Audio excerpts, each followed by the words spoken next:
नमस्कार दोस्तों, मैं डॉक्टर अरुण अपने चैनल पुरातन विज्ञान पर आप सभी का स्वागत करते हैं। आज का टॉपिक है कि अचानक चापाकल हैंडपंप से पानी आना बंद हो रहा है।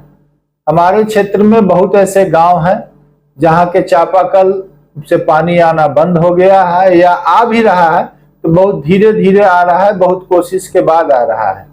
तो ये समस्या अचानक क्यों उत्पन्न हो रही है और हर वर्ष धीरे धीरे ये समस्या बढ़ती चली जा रही है, तो आज इस समस्या के बारे में हम लोग बात करेंगे। भारत में लगभग 63% जिलों में 63% डिस्ट्रिक्ट्स में पानी का जो जल स्तर है, पानी का जो नीचे का स्तर है, वो धीरे धीरे गिर रहा है।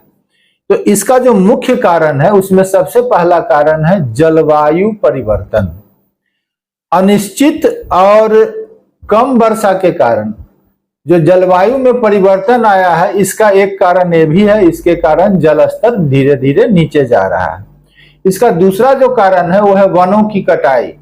पेड़ पौधों की, जंगलों की अनावश्यक रूप से अंधाधुंध कटाई हो रही है, जिसके कारण जड़ खत्म हो रहे हैं पेड़ का। मिट्टी में जल को धारण करने की क्षमता धीरे धीरे खत्म हो रही है, इसके कारण भी जल स्तर धीरे धीरे नीचे जा रहा है।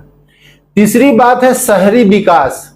इतने सारे मॉडल टाउन प्लान वे में बन रहे हैं, उन शहरों में क्या है कि खुली मिट्टी बहुत कम है, बड़े बड़े कॉलोनी बन रहे हैं।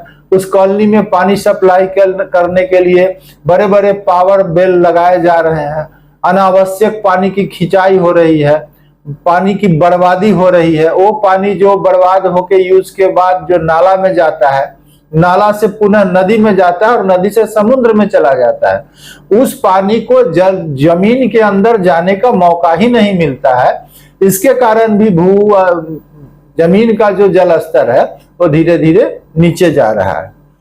और तीसरा जो एक अन्य जो कारण है वो है अव्यवस्थित बोरवेल, जिसको जहां इच्छा हो रही है अपने सुविधा के अनुसार से बोरवेल डलवा रहा है।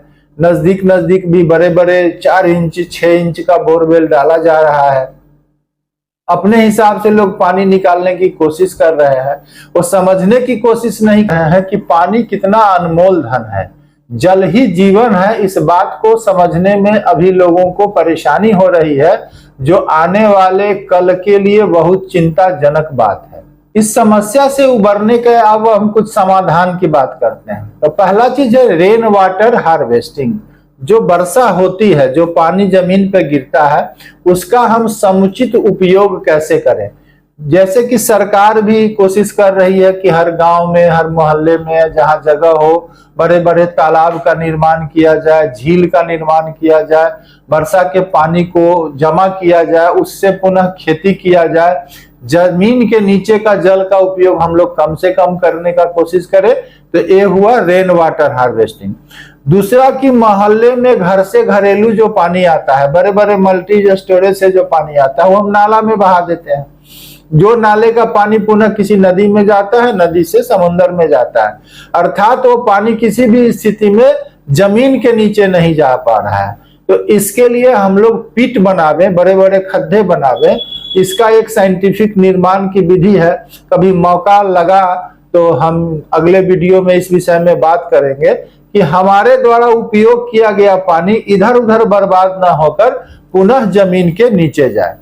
अगला समस्या का समाधान है वन रोपण। हम ज्यादा से ज्यादा पेड़ लगाएं। पेड़ लगाने के लिए लोगों को प्रोत्साहित करें। कम से कम घर में जो जन्मदिन पार्टी मनाते हैं, उस पार्टी के दिन, जन्मदिन के नाम पर एक पेड़ जरूर लगाएं।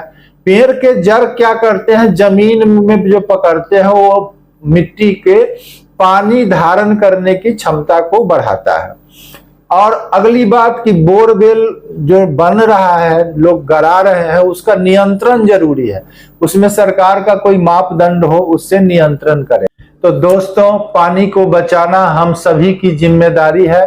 तो आए हम सब मिलकर पानी को बचावें, गिरते हुए जलस्तर को नियंत्रण करें।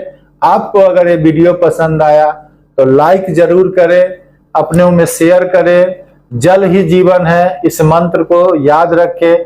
धन्यवाद, नमस्कार।